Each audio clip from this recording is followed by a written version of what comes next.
Bonjour à tous encore mes frères et sœurs. Voilà, mes frères et sœurs en Christ et puis tous ceux qui regardent cette vidéo par hasard, que Dieu permet de regarder, que ce soit concitoyens, calédoniens ou de la planète, on sait pas qui. Tout le monde peut regarder n'importe quoi maintenant sur YouTube, donc quelqu'un peut tomber sur ma vidéo. Ça voudra dire que le Seigneur l'a guidé jusqu'à cette vidéo. Et aujourd'hui, ce message, c'est en continuité encore avec mon message précédent. Mais c'est un autre aspect. C'est un autre aspect qui nous permet de mieux connaître notre papa. Celui que Jésus a dit qu'on doit, on peut, il n'a pas dit qu'on doit, il a dit on peut l'appeler papa. Notre grand Seigneur, celui qui a pris nos péchés, celui qui est mort pour nous, notre bon berger. Il a dit que son père, à lui, au départ c'était son père à lui. Il a dit vous pouvez l'appeler papa. C'est pas juste père, parce que père c'est formel, père. Par exemple, si tu appelles ton père, là sur cette terre, tu t'appelles père, tu peux dire père, comment allez-vous? Père, ça fait un peu officiel. Mais le Seigneur, il a dit Abba. Abba, ça veut dire papa. Et quand on dit papa, c'est différent de dire père. Quand tu dis papa, c'est affectif. Papa, tu as une certaine intimité avec lui. Donc, Dieu nous a donné, Dieu à travers Jésus-Christ, son Fils unique, il nous a donné la possibilité de l'appeler papa. C'est-à-dire d'avoir une communion vraiment proche de lui.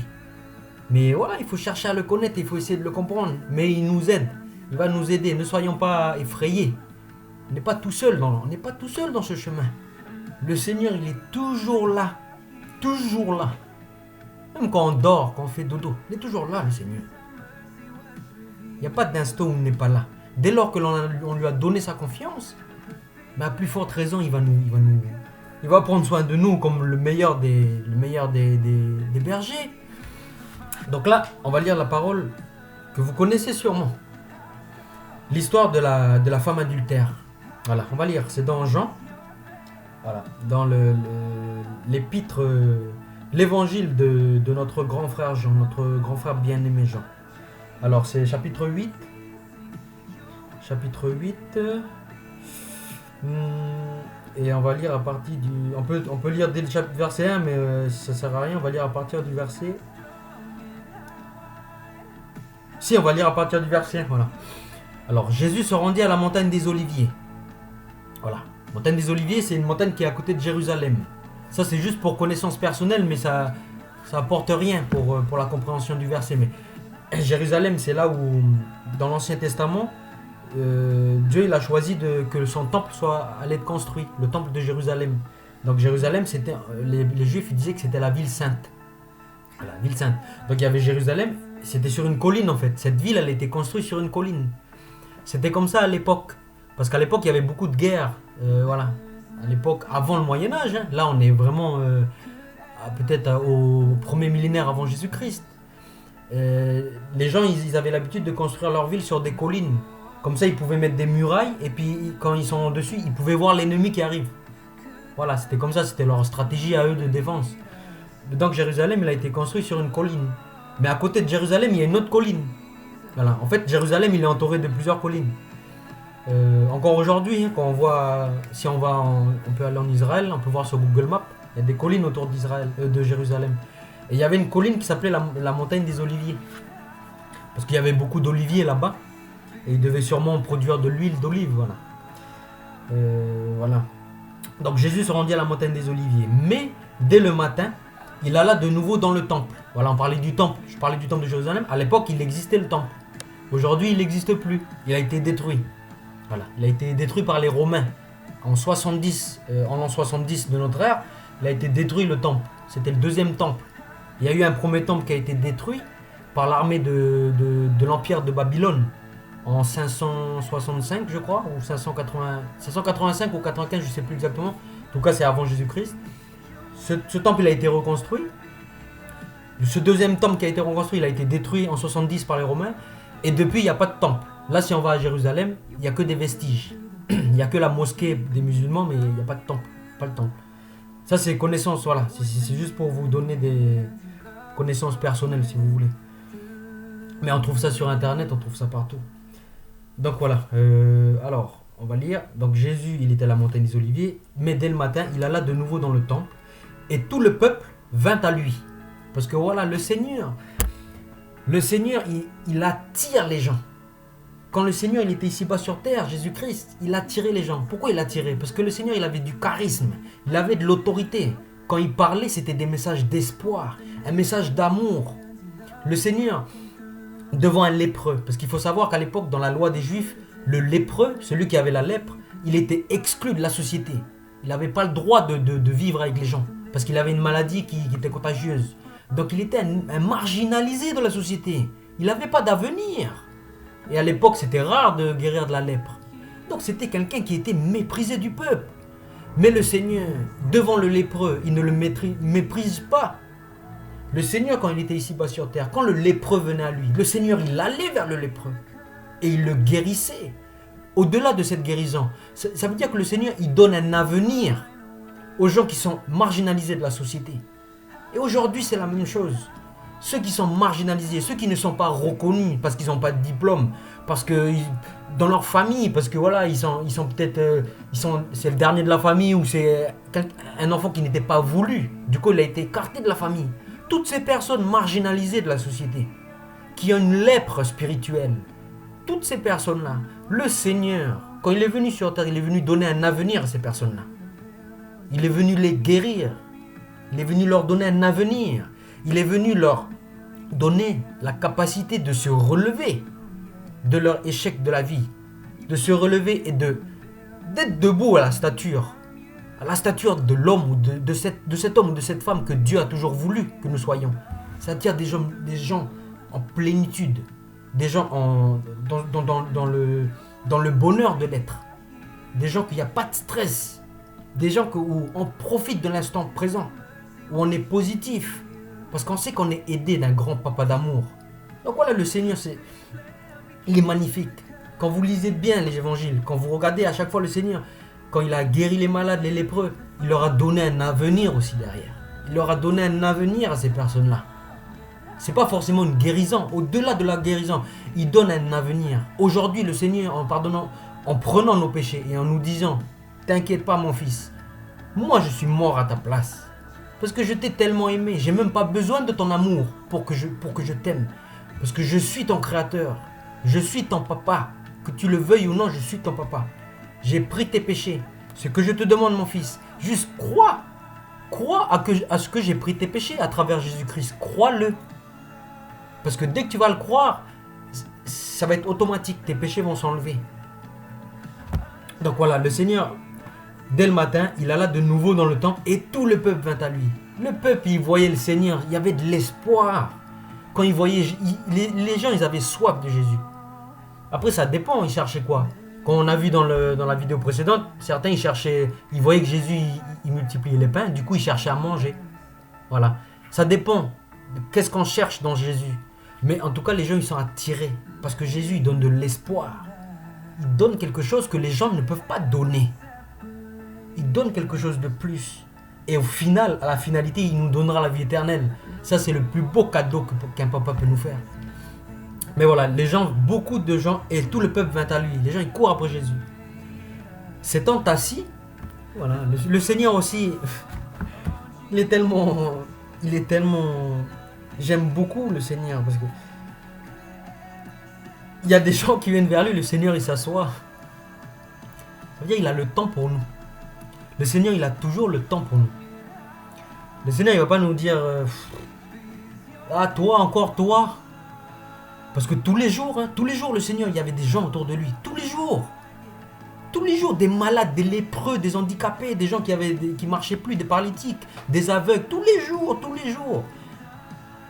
Mais à chaque fois, le Seigneur, il était là pour eux. À chaque fois, il avait compassion d'eux. À chaque fois, il avait un regard d'amour sur eux. Donc là, il y avait beaucoup de gens qui viennent à lui. Le Seigneur, il s'assoit. Tranquillement, il s'assoit. Il ne s'est pas sauvé. Il ne s'est pas dit, ah, j'en ai marre des gens, je suis fatigué. Je vais aller dormir ou je vais aller manger. Il aurait eu le droit de le faire. Il aurait eu le droit. Mais le Seigneur, il avait la compassion de son cœur. Il s'assit et il les enseignait. Ça, c'était sa spécialité. Notre bon Seigneur, c'est le spécialiste de l'enseignement. C'est pour ça qu'on l'appelle Rabbi. C'est pour ça les Juifs à l'époque, c'était dans leur langue, enseignant. C'est Rabbi, mon enseignant, Rabbi. C'est pour ça qu'on l'appelait Rabbi. Et du coup, oui, attendez, je vais mettre une louange. Et du coup, attendez, voilà, le Seigneur, il s'assoit, il y a la foule qui arrive, il s'assoit, il enseigne. Toujours plein de miséricorde, plein de bonté dans son cœur, le Seigneur. Il a toujours le temps pour nous. Et attendez, je mets une louange après. Et après, je reviens à ça. Mais que le Seigneur, il est bon. Que le Seigneur, il est bon. Ça, il faut se rendre compte de ça, mes frères et sœurs. C'est pas... Voilà, il faut juste se rendre compte tellement il est bon. Et son amour nous lave. Son amour nous fait changer. C'est même pas nous qui changeons, c'est lui qui nous fait changer à travers son amour. Donc voilà, alors. Donc, et il s'assit, il les enseignait. Alors les scribes et les pharisiens amenèrent une femme surprise en adultère et la plaçant au milieu du peuple, ils dirent à Jésus, Maître, voilà. Soit c'est enseignant, soit c'est maître, carrément maître. Ils ont vu en Jésus que c'est un enseignant, c'est un maître enseignant. C'est-à-dire quand il dit des choses, les gens, ils réfléchissent, ils disent, wow, ce qu'il dit c'est puissant. Parce que Jésus, il était investi du Saint-Esprit du Père. Donc même les pharisiens, parce qu'il faut savoir que les pharisiens là c'est les scribes et les pharisiens. Donc voilà, c'est bien d'avoir de la connaissance historique. Les scribes, il faut savoir qu'à l'époque il y avait beaucoup d'analphabètes. C'est pas toute la population qui écrivait. Aujourd'hui on vit dans une époque où il y a beaucoup de gens qui savent écrire et lire. À l'époque c'était pas comme ça. À l'époque les gens ils n'avaient pas d'intérêt à écrire, à lire. Ils s'en fichaient de tout ça. À l'époque les gens ils cherchaient à manger, à vivre, à avoir du travail. Voilà. Aujourd'hui, comme on est développé, on a le temps d'apprendre à lire, à écrire. À l'époque, il n'y avait pas d'éducation. Mais il y avait un métier qui s'appelait le métier des scribes. Eux, c'était les professionnels. Eux, ils savaient lire, ils savaient écrire, ils écrivaient tout. Eux, c'était leur métier. Alors qu'aujourd'hui, nous, écrire et lire, c'est pas un métier, c'est normal. T'apprends ça à l'école. Alors qu'à l'époque, non. Si tu voulais savoir lire et écrire, voilà, il fallait faire un cursus particulier d'études et après, tu deviens un scribe. Voilà, tu écris, Voilà, tu étais un scribe. Et les pharisiens, ça c'est des juifs, ça. C'est ceux qui respectent la loi. Voilà. Il y avait plusieurs courants. Il y avait les sadducéens, les pharisiens, les esséniens, il y avait beaucoup. Les baptistes, il y avait beaucoup de courants. Mais dans les évangiles, on parle souvent des pharisiens et des sadducéens. Voilà. C'est des courants différents du judaïsme, mais c'est des courants qui respectent la loi en tout cas. Voilà. Donc ils connaissent la loi de Moïse. C'est des professionnels de la loi de Moïse. Ils connaissent la loi. C'est des gens de la loi. Donc les scribes aussi, parce que les scribes ils recopiaient la loi. Voilà, c'était ça ils recopiaient la loi. Donc ils connaissent la loi de Moïse, la loi que Dieu a donnée à Moïse. Donc ils connaissent ce que Dieu attend de l'homme. Alors les scribes et les pharisiens amenèrent une femme adultère surprise en flagrant adultère et la plaçant au milieu du peuple, ils dirent à Jésus, Maître, cette femme a été surprise en flagrant délit d'adultère. Moïse, dans la loi, voilà, là ils disent qu'ils connaissent. Ils connaissent la loi, ils disent, Moïse il a dit. Moïse nous a ordonné, c'est un ordre carrément, c'est un ordre. De lapider, vous avez bien entendu mes frères et sœurs, de lapider, c'est-à-dire de prendre des cailloux, de la tuer avec des cailloux. De lapider de telle femme. Toi donc, que dis-tu? Ça devait être magnifique mes frères et sœurs, imaginez-vous la scène, Jésus il est assis. Il y a plein de gens autour de lui, et là il y a des pharisiens qui arrivent. Eux, ils étaient reconnus parmi le peuple juif parce que c'était des gens qui avaient la loi. À l'époque, il n'y avait pas encore la grâce. À l'époque, c'était la loi. Donc, c'est des gens qui ont autorité. Imaginez, les pharisiens, ils arrivent. Les scribes, ils arrivent avec une femme. Une femme qui a trompé son mari. Voilà. C'était un délit puni de mort dans la loi de Moïse. Et là, ils arrivent devant Jésus. Jésus, il est assis devant tout le monde. Jésus, il est là, il est assis. Et les gens, ils disaient, Moïse, il a dit ça. Et toi, que dis-tu? Il demande ça à Jésus. Toi, que dis-tu, maître? Ce passage, il est magnifique. Toi, que dis-tu? Il disait cela pour l'éprouver, afin de pouvoir l'accuser. Parce que voilà, les pharisiens, et les pharisiens surtout, ils en avaient marre de Jésus. Parce que Jésus, il apportait un message différent. Jésus, il apportait un message différent de la loi. Parce que la loi c'est un message où tu fais ça, tu fais ceci, tu fais cela. Si tu fais pas cela, alors tu te fais taper sur les doigts. Alors tu te fais, voilà, tu ramasses quoi. En gros, fais ceci. Si tu fais pas celui, je te bombarde. La loi, elle a été interprétée comme ça par les pharisiens. Mais quand on regarde bien, nous, en tant qu'enfants de Dieu, quand on analyse bien la loi de Moïse dans la Torah, dans les 5 premiers livres de... La Torah, c'est les 5 premiers livres de la Bible. La Genèse, les Nombres, Deutéronome, Lévitique, voilà. Les 5 premiers livres. Mais quand on analyse bien, c'est au-delà de ça. C'est au-delà du fait de... Voilà, tu fais ceci ou je te bombarde. Notre grand-papa, il est au-delà, il est bien sûr au-delà de tout ça. Il nous donne juste une protection, une barrière. Il ne veut pas nous bombarder. C'est juste que si on dépasse cette barrière, il faut assumer les conséquences derrière. Mais ne nous inquiétons pas, le Seigneur sera toujours là pour nous ramener. Si la brebis saute de l'enclos, n'oublions jamais que le Seigneur sera toujours là pour nous ramener. Parce qu'il ne veut pas qu'on meure, c'est pas son but. Un papa, son but, c'est pas que ses enfants meurent. Comprenons bien ça. Revenons à notre texte. Il disait cela afin de l'éprouver. Donc voilà, ils en avaient marre de Jésus. Jésus, il avait un discours d'espoir, un discours profond qui allait au-delà de la loi. Un discours qui appelle ton cœur. Forcément, c'est un discours qui appelle le cœur de l'homme. Discours de pardon, de miséricorde. Et les pharisiens, ils en avaient marre de ça. Parce que beaucoup de gens, ils allaient vers Jésus, ils n'allaient plus vers eux. Du coup, les pharisiens, ils voulaient accuser. Ils voulaient tuer Jésus. Mais Jésus s'étant baissé, écrivait avec le doigt sur la terre. Mais imaginez la scène, mes frères et sœurs. Imaginez la scène. Ils arrivent, les pharisiens, avec la femme adultère, ils la jettent au milieu. Ils disent, ouais, c'est un adultère. Moïse, il a dit, il faut la tuer. Et toi, tu dis quoi? Jésus, il est assis, tranquille, serein. Il devait regarder, il dit rien, il baisse la tête.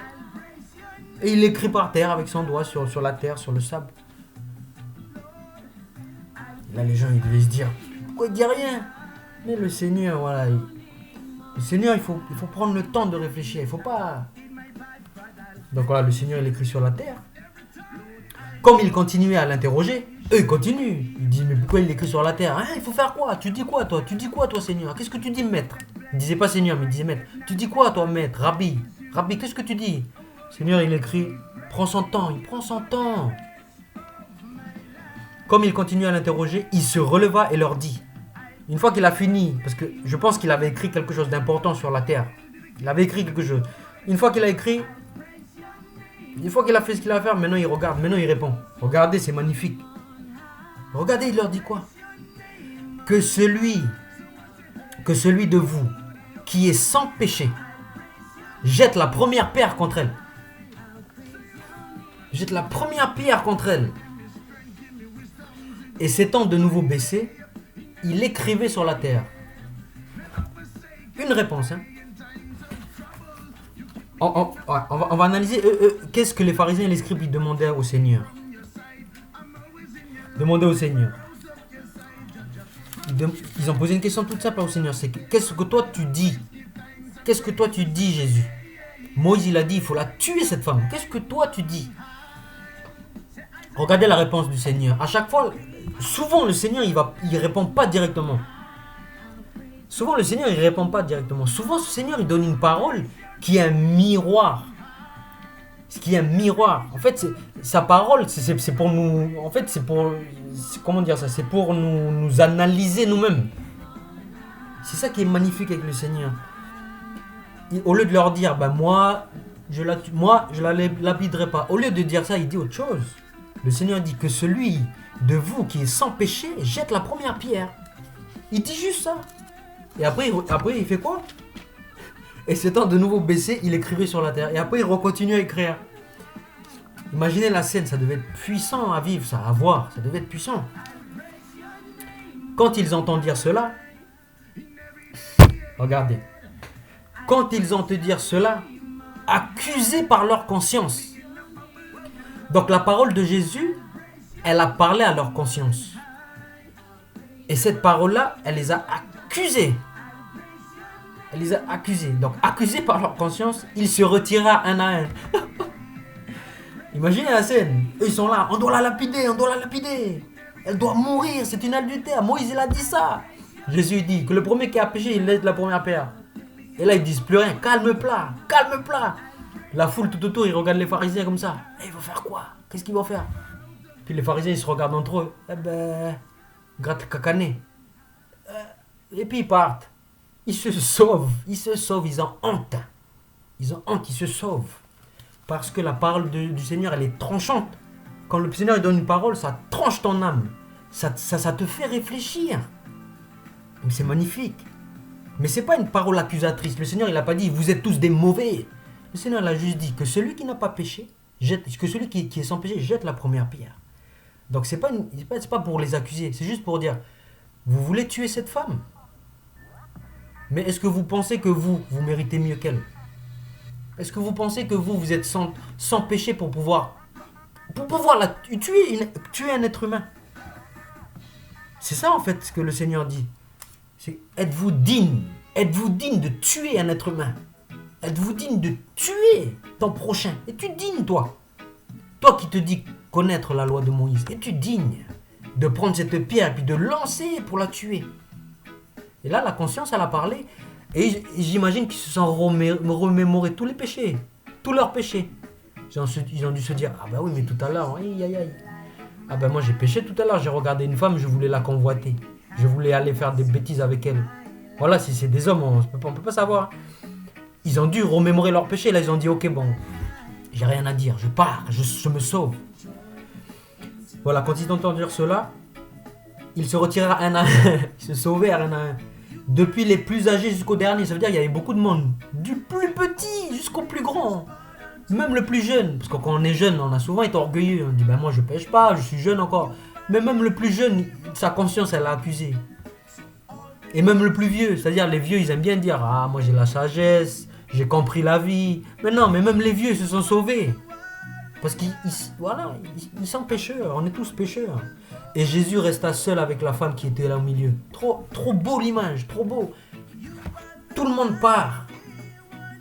Cette femme c'est une pécheuse aussi. C'est une pécheuse. En fait, tout le monde toute la foule, ils étaient des pécheurs.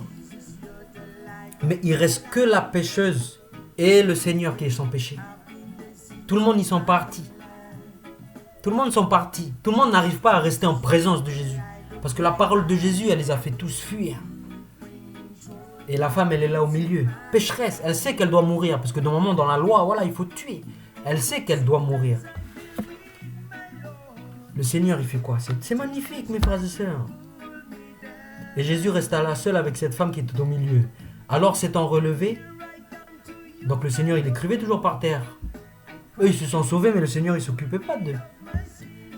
Et ne voyant plus que la femme. Donc Jésus, il lève sa tête, il voit que la femme.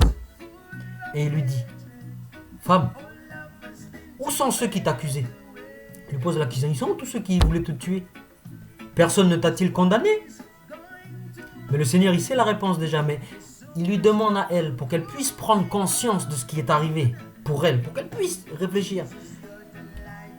Elle répondit, non Seigneur, il n'y a personne. Elle devait être contente, il n'y a personne qui m'accuse. Le Seigneur, il lui dit, je ne te condamne pas moi non plus. Frère, c'est magnifique.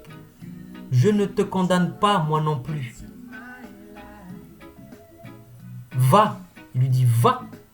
Donc, retourne à tes occupations. Il ne dit pas retourne pécher, mais retourne dans ta vie. Et ne pêche plus. Et ne pêche plus. Voilà, on va s'arrêter là, parce qu'après, il y a d'autres versets où ce serait intéressant aussi d'analyser. Tout ça pour vous dire quoi, mes frères et sœurs? Là, on voit le changement. Déjà, on voit tout le problème de la loi. Mes frères et sœurs, on voit tout le problème de la loi. Pourquoi? Quand on est sous la loi, c'est-à-dire quand tu dois faire ça, tu dois faire ceci, tu dois faire ça, le problème c'est que, par exemple, tu dois faire ceci. Quand on va réussir à appliquer la loi, le commandement, le problème c'est que l'orgueil va gonfler. Mais en fait, on est comme ça. Tous les êtres humains ils sont comme ça. C'est que quand on fait quelque chose, on aime bien, voilà. On aime bien se dire, ah j'ai réussi, oh, super. Mais tout doucement, l'orgueil il gonfle. Mais c'est ça le problème de la loi, c'est que ces pharisiens là, ils avaient plus conscience qu'ils étaient des pécheurs. Ils avaient plus conscience. Leur orgueil, elle avait trop gonflé parce qu'ils étaient trop dans la loi. Donc comme il respectait un truc, il se disait c'est moi le vrai, c'est moi le saint, voilà. Et après comme il voyait quelqu'un pécher, il disait toi t'es pas saint. Voilà, je sais pas ce qu'il pouvait dire, mais toi t'es impur, toi on va te lapider, toi tu vas mourir, toi t'es inférieur. C'est ça le problème de la loi, mes frères et sœurs. Le problème de la loi, c'est que ça t'amène vers l'orgueil. L'orgueil t'amène vers avoir un regard un regard qui rabaisse les gens, rabaisse les autres. Parce que toi tu te sens, parce que tu as réussi certaines choses que la loi te demande de faire, tu es donc supérieur. Mais non, mes frères et sœurs, regardez le passage. Le Seigneur, il a bien dit que celui qui n'a jamais péché lui jette la première pierre. Il y a deux choses dans ça. Il y a deux choses dans cette phrase, je pense. Ou il y a peut-être plusieurs choses, mais moi j'en vois que deux. Ou j'en vois peut-être une ou deux. C'est que déjà le Seigneur, en disant ça, il voulait juste arrêter l'hypocrisie. C'est ça en fait. Il voulait arrêter l'hypocrisie qui régnait à l'époque. Et ça règne toujours aujourd'hui. Malheureusement au sein des églises, au sein de cette société. L'hypocrisie. C'est qu'aujourd'hui on va se dire supérieur aux autres et on va se permettre de juger les autres. On va se permettre de les juger. Alors qu'on est nous-mêmes rien. N'oublions pas qu'aux yeux du Seigneur, on est tous les mêmes. On est tous les mêmes. Il n'y a pas un qui est au-dessus de l'autre. La brebis qui pêche, il va la chercher. Il ne va pas la laisser dans la galère. Donc, qu'on soit une brebis qui reste dans l'enclos, une brebis qui sort de l'enclos, on est tous pareils aux yeux de Dieu. Donc, nous, on ne doit pas se juger, nous. Donc, première chose, cette parole, elle dit quoi? Ne juge pas ton prochain. Elle nous dit à nous, parce qu'elle nous parle aussi à nous, cette parole. Ne juge pas ton prochain, parce que toi-même, tu es encore pécheur. Il est vrai que je te pardonne, mon fils. Il est vrai que je te pardonne tes péchés. Parce que tu as donné ta foi en moi. Tu as confiance à ce que je vais te pardonner. Mais est-ce que cette confiance-là te permet de juger l'autre qui est à côté de toi? Parce que je viens de te dire, mon fils, tu es encore pécheur. Donc pourquoi tu vas juger un autre pécheur? Tu es dans la même condition que lui. Alors au lieu de le juger, fais l'entraide, aide-le, vis dans l'amour. Lui, il va te relever quand tu pêches. Et toi, tu vas le relever quand il pêche. C'est ça la fraternité entre les frères. Donc première chose, cette parole, elle a dit ça. Cette parole, elle dit qu'on ne doit pas juger. On ne doit plus se permettre de juger. Parce qu'on n'est pas meilleurs l'un de l'autre. Et la deuxième parole, la deuxième chose qui se cache derrière cette parole, selon moi, c'est tout jugement. Aucun homme ne peut juger, mais tout jugement, il est remis entre les mains de celui qui n'a jamais péché. Parce que là, il dit bien que celui qui n'a jamais péché lui jette la première pierre. Donc, en gros, que celui qui est exempt de toute souillure de péché, il peut se permettre d'exercer le jugement, l'autorité. Et on sait que c'est Jésus-Christ qui n'a jamais péché. C'est pour ça la parole dit que le jour où Jésus reviendra, il jugera les vivants et les morts. Donc là, le Seigneur, il met en lumière cette parole-là. C'est qu'il dit, il n'y a que celui qui n'a jamais péché qui peut juger. Donc, il n'y a que moi. Mais regardez comment c'est beau. C'est qu'il n'y a que le Seigneur qui n'a jamais péché. Mais regardez c'est quoi le jugement de notre bon Seigneur. Le Fils unique de notre grand papa. L'image du grand papa. Qui s'est incarné sur cette terre. Son image. Parce que Jésus reflétait l'amour du Père. C'était son image. Il reflétait sa justice. Jésus qui était digne de... Jésus, il était en capacité de dire « je te lapide ». Parce que c'était dans la justice divine de lapider. En fait, quand tu empruntes le chemin de l'adultère, le salaire, c'est la mort. C'est la justice divine. Mais il faut bien comprendre qu'au-delà de la justice divine, Dieu, c'est un Dieu juste, mais au-delà de sa justice, il y a sa miséricorde. C'est pour ça, à un moment donné, dans la parole, Jésus dit « Apprenez à savoir ce que veut dire « Je préfère la miséricorde que vos offrandes ». Dieu, ce n'est pas un Dieu où tu fais ceci, c'est bien. Non, Dieu, c'est un Dieu de miséricorde. Si nous, en tant qu'enfants de Dieu, on pardonne notre frère qui a péché contre nous, qui nous a fait la pire des crasses, mais nous, on doit pardonner. On doit lui pardonner. Et le Seigneur, il aime ça, parce qu'il est lui-même miséricorde. Et pourquoi il est miséricorde? Regardez, le Seigneur qui avait l'autorité de la juger, il avait l'autorité de la lapider, parce le Seigneur, il était sans péché. Le Seigneur, il est du cas. Je ne te condamne pas moi non plus. Mais ça, c'est le message de papa à nous aujourd'hui. Les chrétiens qui continuent encore à pécher. Et qui c'est difficile pour eux. Le Seigneur, il dit, je ne te condamne pas, mon fils, ma fille. Ne stresse pas Arrête de t'angoisser, arrête de te prendre la tête. Ce que je te demande, on l'a lu tout à l'heure, dans la vidéo précédente, mets ta confiance en Jésus. Et tu verras qu'il n'y a plus de stress dans ta vie. Il n'y a plus de problème. Parce que moi, papa, moi qui ai autorité de te juger, et tous les péchés que tu as, dans le moment, tu dois mourir. Mais moi, je suis un papa miséricordieux. Moi, je te pardonne. Et si tu prends conscience de cet amour-là, tu verras que tu ne pécheras plus. Parce que là, le Seigneur, il dit, moi aussi, je te pardonne. Après, il donne un ordre. C'est un ordre qui dit, va et ne pêche plus. C'est un ordre qui dit, va. Ça veut dire, c'est bon, va, retourne dans ta vie, mais ne pêche plus. Mais ce qu'il faut comprendre, que c'est pas un ordre pour un ordre. C'est pas un ordre pour dire, attention, ne pêche plus, hein, sinon tu vas ramasser. Hein. C'est pas ça. En fait, c'est va et ne pêche plus. Cette phrase-là, dans le cœur de la femme, si on se met à sa place, imaginez, on est un assassin ou on est un violeur. Et là, Dieu, il nous dit, mon fils, je te pardonne. Va et ne pêche plus. Ce commandement, en fait, ce n'est pas vraiment un commandement pour se dire, ok, faut plus que je viole. C'est une prise de conscience que le Seigneur nous dit d'avoir. C'est avant, va et ne pêche plus. Il ne faut pas retirer le verset. Il faut coller. Je te pardonne. Va et ne pêche plus. Donc, pour aller et ne plus pécher, il faut se rendre compte que le Seigneur nous pardonne. Vous voyez, ça s'emboîte. C'est des phrases qui s'emboîtent. Et ça, on doit prendre conscience de ça. Si on veut être dans le chemin de sanctification, comme on a dit tout à l'heure dans la vidéo, il faut comprendre que Dieu nous dit à travers Jésus, je te pardonne. Je te pardonne, va et ne pêche plus. C'est pas juste va et ne pêche plus, c'est je te pardonne, va et ne pêche plus. Donc, en sachant qu'on est pardonné, du coup, quand on va aller, en sachant qu'on est libéré de ce fardeau, ce sera plus facile pour nous de ne plus pécher. Mais c'est ça le chemin de la sanctification, mes frères et sœurs. Donc, ce n'est pas un acte humain, c'est un acte divin. Mais voilà, cette parole, c'était pour vous dire comment le Seigneur, il est bon. Notre grand papa, on doit l'appeler papa miséricordieux, parce que c'est un papa de miséricorde. Au-delà de nous taper, de vouloir nous bombarder parce qu'on fait des péchés, notre Dieu, il n'est pas comme ça. Notre Dieu, c'est un Dieu de pardon. Il veut notre sanctification. Donc, il est au courant que l'on va pécher. Il est au courant de tout ça. C'est notre papa. Il nous connaît par cœur. Il nous a créés. Mais il veut notre perfectionnement. Tout comme des parents qui savent que leurs enfants, voilà, les enfants, quand ils sont petits, des fois, ils sont bêtes. Ils font des bêtises. Mais c'est comme ça. Les enfants, ils aiment jouer. Ils vont se blesser d'heure. Ils font plein de bêtises, les enfants.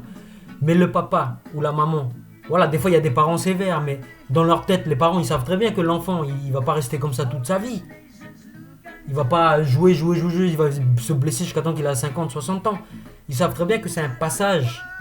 Et les parents, justement, ils doivent être là pour aider l'enfant à évoluer, à prendre conscience de ses erreurs. Ben nous, notre Père, c'est la même chose, notre grand Papa Céleste. Grand Papa Céleste. Mais lui, c'est plus encore, parce qu'il a envoyé Jésus-Christ. Il s'est incarné en Jésus-Christ, le Fils, on dit le Fils de Dieu. Il s'est incarné en Jésus-Christ. Il a pris nos péchés. Donc, notre papa, nous, c'est un papa qui est au-delà des papas, des parents de cette humanité. C'est plus, il a fait plus. Il est mort pour nous. Donc voilà mes frères et sœurs, ce petit message aujourd'hui, pour nous encourager à nous dire que ça suit un peu le message précédent. Réjouissons-nous, soyons dans la paix, soyons dans la joie, soyons dans dans la plénitude de notre être, parce que Dieu nous donne la capacité d'être dans la plénitude de notre être. La plénitude, c'est-à-dire toute la capacité que l'on a, toutes les capacités de l'homme. Il nous donne cette capacité en nous déchargeant de nos péchés, de nos mauvaises consciences. Donc, comment on ne peut ne pas aimer un Dieu comme ça? Il faut m'expliquer. Pour ceux qui n'aiment pas un Dieu, pour ceux qui connaissent Dieu, Jésus, mais qui n'arrivent pas à l'aimer ou qui ne pensent pas à lui tous les jours, comment on peut ne pas penser à lui tous les jours? C'est pas possible. Il est tellement bon. Il est tellement bon. Donc, il faut qu'on prenne conscience, voilà. Faire confiance à Dieu, ça veut dire prendre conscience de son amour. Et en prenant conscience de son amour et de sa grande miséricorde, alors on va l'aimer et on va être dans la sanctification. Voilà. Soyez grandement bénis, mes frères et sœurs, voilà, en Christ. Pour ceux qui ne sont pas en Christ, toute la planète. Voilà. Ça, ce sont des messages d'encouragement aussi, pour que l'homme et la femme puissent, voilà, prendre leur stature, là. Vive l'amour, vive le partage, arrêtez de juger. On n'est plus là pour juger. On n'a pas le droit de juger l'autre parce qu'on n'est pas mieux que l'autre. Même si voilà, l'autre c'est un violeur et nous on n'a jamais violé, on n'a même pas le droit de le juger. Même pas le droit, parce que on a eu nous des mauvaises pensées des fois, ben voilà, on est peut-être comme lui à cause de nos pensées. Lui, il a mis en acte ses pensées, mais nous, juste en pensant, on est comme lui. On est pire que lui. Voilà. Même quand on a de la haine contre notre frère, on est comme lui. On est pécheur. Donc, on ne se juge plus, mes frères et sœurs. Vivons dans l'amour, soutenons-nous, et puis c'est tout. Profitons du lot que Dieu nous donne. Voilà. Soyez grandement bénis. Dans le nom de Jésus-Christ, le Fils unique du Père, soyez bénis. Amen.